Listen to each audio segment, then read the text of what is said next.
Vamos que vamos com tudo, vamos com força, certo? Leitura da questão.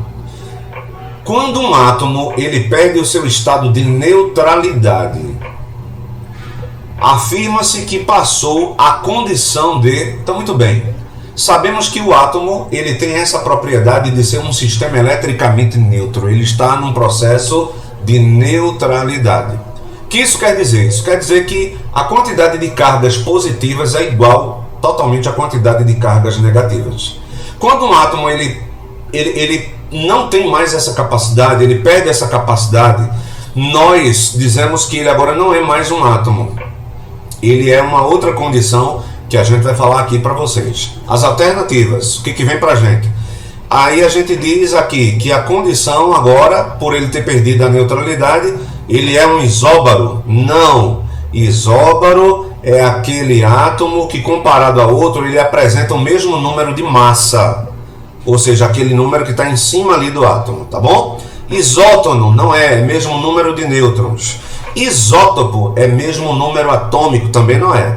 Íon, alternativa aqui, ó, pra gente, essa daqui, né? É um íon.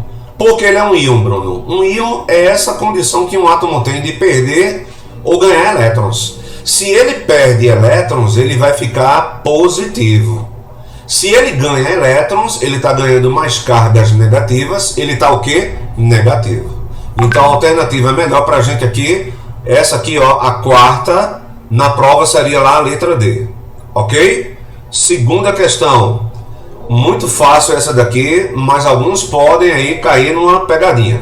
A figura abaixo traz uma ilustração que nos remete, quer dizer, que nos coloca, que nos relaciona, não é? A qual modelo atômico e seu respectivo idealizador. Então, teve alguém que pensou que um átomo ele era uma esfera totalmente maciça, densa, indivisível e que não tinha capacidade de interagir, de se ligar a outros átomos, de ser destruído. Então, esse cara, ele diz que o modelo é chamado de bola de bilhar, está aparecendo aqui, né, uma bola de bilhar, proposto por Dalton, será que foi? Ou será que é um modelo de uma esfera quântica, proposto por Thomson? Esfera densa, proposto por Mendeleev? Ou uma bola eletrônica, né? Quer dizer que é formada ali por muitos e muitos elétrons, proposto ali por Dalton? Ou é uma esfera quântica, proposta por Schrödinger? A alternativa é melhor, essa primeira aqui, ó, tá na cara, né? Bola de bilhar. Foi John Dalton quem estudou e disse que um átomo era como se fosse uma esfera, só que muito pequeno, muito diminuto, tá? Segunda questão também aí, ó, se vier uma dessa amanhã, não perca, acerte. A ilustração abaixo é uma referência ao modelo atômico proposto por Schrödinger, no qual ele afirmou, por meio de vários cálculos matemáticos, que o átomo é composto por um núcleo e uma nuvem eletrônica. Atualmente, esse modelo é aquele que é o mais aceito pela ciência. Ele pede aqui para a gente assinalar a alternativa que completa o espaço em branco destacado na figura. Está meio pequeno aqui, eu vou aumentar para ver qual é a frase que tem. A frase diz assim, olha: menor distância ao núcleo, maior probabilidade de encontrar... Então veja bem, ó, menor distância ao núcleo vai ser o que? Maior probabilidade de se encontrar que entidade? Que entidade? Então, quanto mais estamos nos aproximando do núcleo, maior é a chance de a gente encontrar quem? Um próton? Poderia ser, não é? Aí alguém, claro, Bruno disse outro dia que no núcleo quem está lá são os prótons. Poderia ser um nêutron? Poderia também. Poderia ser um elétron? Olha, poderia ser um cátion e poderia ser um íon. Essas duas aqui as mais absurdas. A alternativa correta aqui, elétron. Observa que quanto mais distante, é uma probabilidade menor de eu chegar e observar aqui, ó. Tá vendo aqui como tem muitos próximos do núcleo? O nome disso aí é chamado o princípio da incerteza. Tá bom? Proposto lá por esse camarada chamado Schrödinger. Ok? Então tá aqui, ó. Quando a gente fala, quanto maior proximidade do núcleo, maior será a probabilidade de se encontrar que carga um elétron. Alguém poderia me dizer assim: ô Bruno, por que não pode ser próton, cara? Por que não pode ser nêutron? É porque aqui eu estou falando de carga que se movimenta, de carga que ora ela está aqui próxima do núcleo, ora ela está longe do núcleo. Quem é que faz isso aí? Somente os elétrons. Prótons e nêutrons são cargas fixas, tá bom? Vê se não esquece isso aí, pelo amor de Deus. Muito bem, um aqui que aparenta ser simples, mas de vez em quando alguém cai. Abaixo observa-se dois sistemas, onde há um copo com água e cubos de gelo. E no becker, há água e óleo. Sobre o que está sendo demonstrado, assinale a única alternativa correta nas sentenças abaixo. Copo com água e gelo. Copo não. Becker, vidraria de laboratório, contendo aqui embaixo água e aqui em cima óleo. Então veja bem, ele quer que assinale a única alternativa correta nas sentenças. Primeira sentença: pode-se dizer que um dos sistemas ocorrerá um fenômeno químico. Detalhe: se o gelo derreter, vai acontecer um fenômeno químico? Não. Vai somente aumentar o volume de água. Um detalhe: a água e o óleo não reagem. Vai acontecer um fenômeno químico aqui? Não vai, né? Porque aqui eu tenho misturas heterogêneas e eu estou aqui analisando de que não vai acontecer reação química. Então a primeira não ajuda a gente. Os dois sistemas representam uma solução. O aluno que está prestando atenção, que está ficando comigo, ele vai saber aí que uma solução não pode ser formada por uma mistura heterogênea. Soluções são misturas homogêneas. Fechado? Vamos lá para o outro. Os dois sistemas representam uma mistura homogênea. Acabei de dizer que são heterogêneas. Será que tem essa alternativa? Os dois sistemas são exemplos de misturas heterogêneas. Essa daqui é a alternativa certa.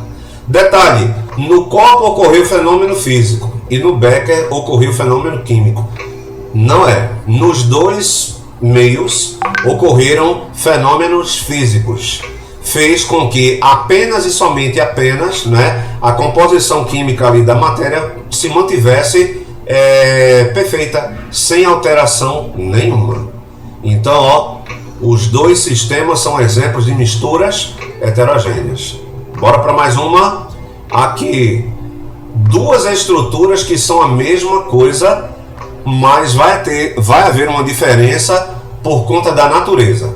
Observa. O diamante e o grafite são exemplos de substâncias sólidas, formadas apenas por átomos de carbono. Olha aqui o pulo do gato. Formados apenas por átomos de carbono. Analisando a ilustração, podemos concluir que... Então eu tenho aqui do lado, carbono grafite e carbono diamante. Observa ele aqui, o diamante... E observa o grafite, ele pode ser quebradiço. Observe que as moléculas, elas aqui se arranjaram, se organizaram de uma forma diferente do que se organizaram aqui no grafite.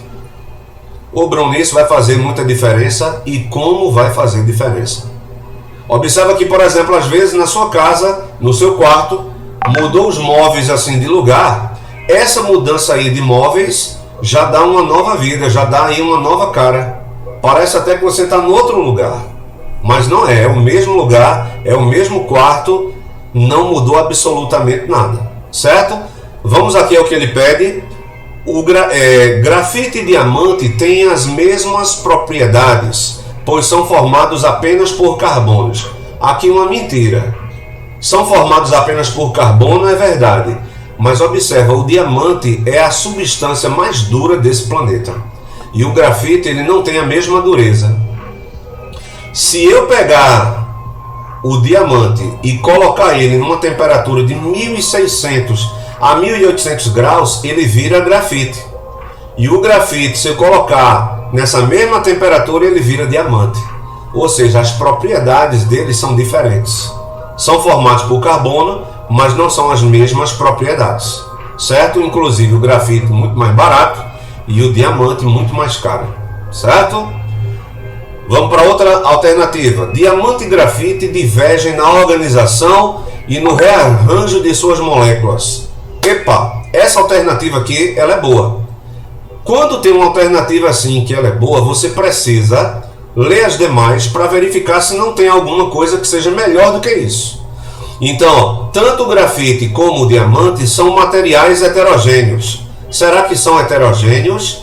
Na realidade, eles são homogêneos, né? Eu só estou vendo aqui uma única fase. O diamante e o grafite são substâncias compostas. Lá no início da questão, quando ele diz que são formados apenas por carbono. Quando eu tenho um material, uma matéria, uma substância formada por um único tipo de átomo, eu só tenho aí em questão uma substância simples. O gás hidrogênio, H2, substância simples. Por que, Bruno? Porque é hidrogênio mais hidrogênio. O oxigênio, O2 mais O2, substância simples. Agora, se você chegar e disser assim, Bruno, a matéria-prima da Coca-Cola é o H3PO4, ácido fosfórico. Então, vê H3, 3 hidrogênios, P, 1 fósforo e 4 oxigênio. É uma substância composta, não é simples. Ok? Quando é formado por só uma estrutura, eu vou dizer que ele é o quê? Uma substância simples. E ele está dizendo que é composta, né? Aqui, então está errado. O grafite e o diamante são substâncias isomórficas. Essa palavrinha poderia pegar alguns aí desprevenidos. O que é iso? Iso quer dizer igual.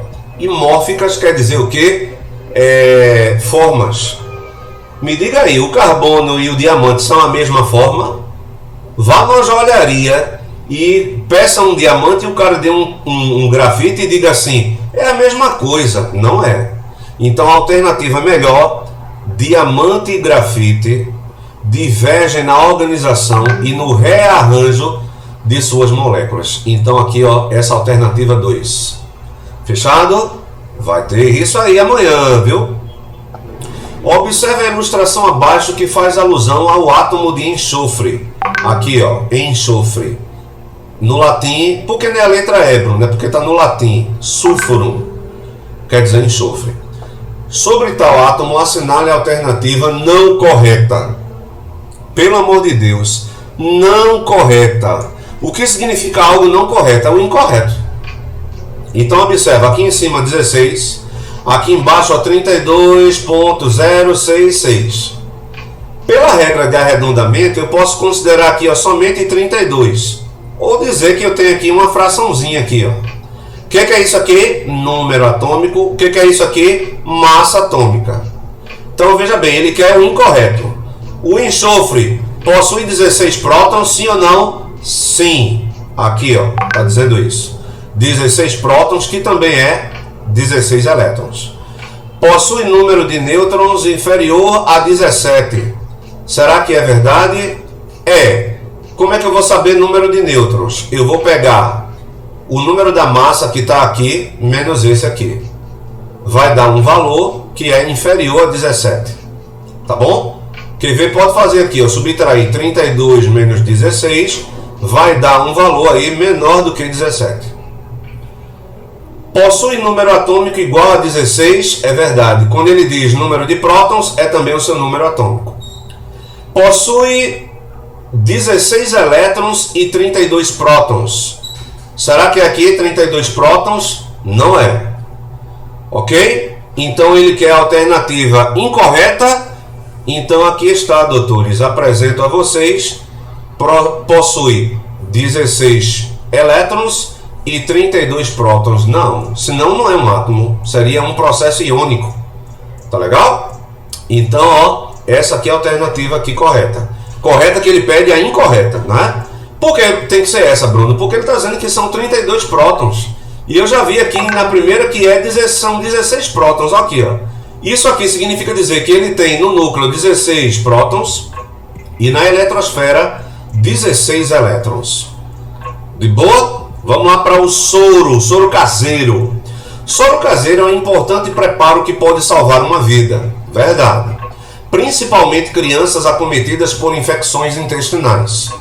Criança põe tudo na boca, às vezes se alimenta de alguma coisa que não ficou bom e pode ter diarreia, pode ter infecção intestinal e isso pode levar a um processo de desidratação. Antes de levar para um médico, antes de levar para uma UPA da vida, antes de se preocupar, preparar um soro caseiro. Como é que a gente faz, Bruno? Pega 1 litro de água e você coloca ali 20 gramas de açúcar e ali cerca de 3,5 gramas de sal. Como é que eu posso saber disso aí? Aquela colherzinha de chá, mais ou menos cheia, 3,5 gramas. A colherzinha de café, não é de sopa grande não, é uma menor, que a gente usa até nas sobremesas, a gente tem ali 20 gramas. Então coloca isso aí na água, mexe bem, soro caseiro, a criança toma, inclusive alguns até podem gostar do sabor, né? Muito bem. Consiste em usar uma medida de sal e açúcar a uma medida de água. Observe a figura ilustrativa e responda corretamente o que se pede. Então tá aqui 1 litro de água e vamos adicionar o que? 20 gramas de açúcar e 3,5 gramas de sal. Pelo amor de Deus, não vai fazer o inverso. Não vai pegar, colocar 20 gramas de sal e 3,5 gramas de açúcar, porque você vai pegar a criança e aumentar a pressão arterial dela, né? Da criança ou da pessoa que vai tomar isso aí.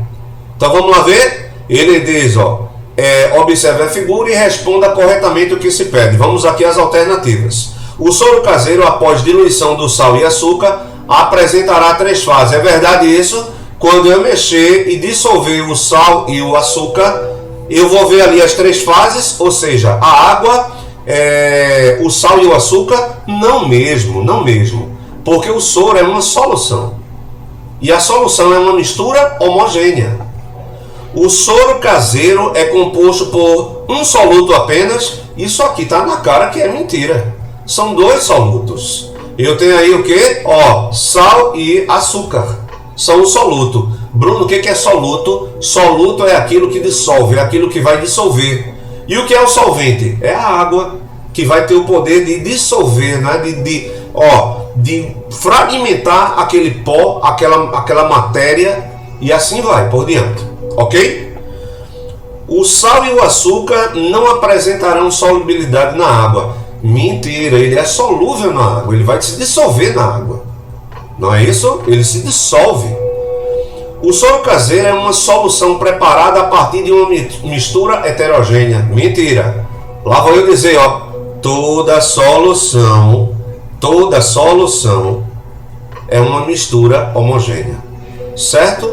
Então a alternativa aqui correta, ao final da preparação do soro caseiro, haverá uma solução que ocupará um volume maior que 1 litro. Será que é maior que 1 litro? Claro que é. Por quê? Porque eu peguei aqui 1 litro de água e vou colocar quantos gramas aqui dentro dessa garrafinha? 23,5 gramas. Se for naquelas vidrarias de laboratório graduadas, aonde estava marcando 1 litro, quando eu misturar essas coisas na água, esse volume ele vai o quê? Ele vai subir. Ele sobe um pouco mais. Por que, Bruno, sobe? Porque eu estou colocando mais coisas. Aí a água sobe o volume dela. Certo? Então aqui, a alternativa correta. Tá? Vamos lá para o 8º. Um parâmetro que caracteriza as misturas, classificando-as como soluções, dispersões ou coloides, é dado. Então, por exemplo, toda vez que eu tenho uma mistura, como é que eu vou conseguir caracterizar uma e outra? Como é que eu vou caracterizar? Então eu vou sempre caracterizar, vou começar aqui por baixo, por quantidade balanceada entre soluto e solvente? Não, porque aí deixou de ser uma mistura, né? Uma mistura equilibrada, vamos dizer. Pela solubilidade, será que é dado pela solubilidade? Não, alguns produtos não têm solubilidade, mas vão fazer misturas. Por quantidades fixas de solvente, não mesmo. O solvente ele vai ser utilizado de acordo com o soluto. Se é muito soluto, muito solvente. Se é um soluto difícil de ser dissolvido, eu boto mais água ainda. Não é? Então não pode ser uma quantidade fixa, é uma quantidade que vai ser estipulada de acordo com o meu soluto. pelo tamanho das partículas dispersas no solvente. Exatamente isso, pessoal. O tamanho de cada partícula que está ali na mistura vai determinar se é uma solução, se é uma dispersão ou se é um coloide. Por exemplo, a maionese você não está vendo ali, mas há pequenas esferas ali, gotículas de óleo, de gordura, que a gente não está vendo. Se uma pessoa chegar e dizer, eita Bruno, eu vi, é mentira, porque só pode ver com o auxílio do microscópio. Ok? Então o que determina uma estrutura para outra, sendo solução, dispersão ou coloide, é o tamanho, certo, das partículas que estão ali. Tá bom? Vamos para a nona. Abaixo há 3 formas de representar o íon do ferro. Então tem aqui o átomo de ferro e que de repente ele se transformou num íon. Ou eu escrevo dessa forma, Fe2+, ou Fe++, e aqui ó, Fe++, agora dentro de um círculo. O que isso quer dizer? Ele diz, assinale a única alternativa correta sobre esse íon. Primeira proposição. Podemos afirmar que o ferro possui apenas 2 elétrons na eletrosfera. Será que ele está dizendo isso aí? Que o ferro ele só possui 2 elétrons? É isso aqui? Não é. A representação demonstra um ânion que perdeu 2 elétrons. Toda vez que eu tenho ânion, o sinal teria que ser negativo, que é quando ele ganha elétrons. E ele está dizendo aqui que no caso é um ânion, mas como se é sinal positivo? Não pode ser esse. A ilustração demonstra um cátion que perdeu 2 elétrons. É exatamente essa alternativa. É um cátion. Por que é um cátion, Bruno? Porque quando ele perde elétrons, ele fica positivo. Certo? Ele está aqui, ó, positivo. Tá legal? Perdeu 2, ó, significa que ele perdeu 2 e agora o sistema tem 2 cargas a mais positivas, 2 prótons, não é? Então ele diz, ó, a ilustração demonstra um cátion que perdeu 2 elétrons. É essa daqui. Para desencargo de consciência, as outras 2. A ilustração demonstra um ânion que ganhou 2 elétrons. Não pode, se ganhasse seria negativo. A ilustração demonstra um cátion que ganhou 2 elétrons. Também não pode, né? No caso aí, ele perde. Quando ele perde, ele fica positivo. Última questão, 10ª. Um átomo pode ter 7 níveis de energia. Primeiro, segundo, terceiro, quarto, quinto, sexto e o 7º. Que eu também poderei chamar de camadas K, L, M, N, O, P e Q. Imaginemos um átomo que contenha muitos elétrons, tantos que seja necessário usar todas as camadas, que são os níveis de energia. Quais camadas concentrarão o maior número possível de elétrons? Então, em cada um nível desse, eu posso colocar no máximo uma quantidade X de elétrons. Então, vamos lá, vou começar aqui de baixo. L e M, ele está dizendo, ó, que seria aqui, ó, K, L, M, não é? Aqui cabem, no caso, 8. Ok? Certo? O 8 ou 18, a gente vai ver aí, tá bom? Mas aqui a resposta correta vai ser de cara essa aqui, ó. São as camadas, ó, veja, K, L, M, O, N e O. O quarto e o terceiro níveis. Cabem exatamente em cada uma 32 e 32. Aqui, no caso, 8, né? Certo? 18 e aqui 8. Então aqui, ó, camada que mais cabe elétrons, camada N e depois a camada qual? A camada O. Doutores, a revisão é essa daqui. Eu tenho amanhã umas 7 questões parecidas aqui com isso. E eu desejo que façam aí uma boa prova e que a gente tire definitivamente aquele 10 que eu também estou esperando. Legal? Forte abraço, fica todo mundo com Deus e até amanhã.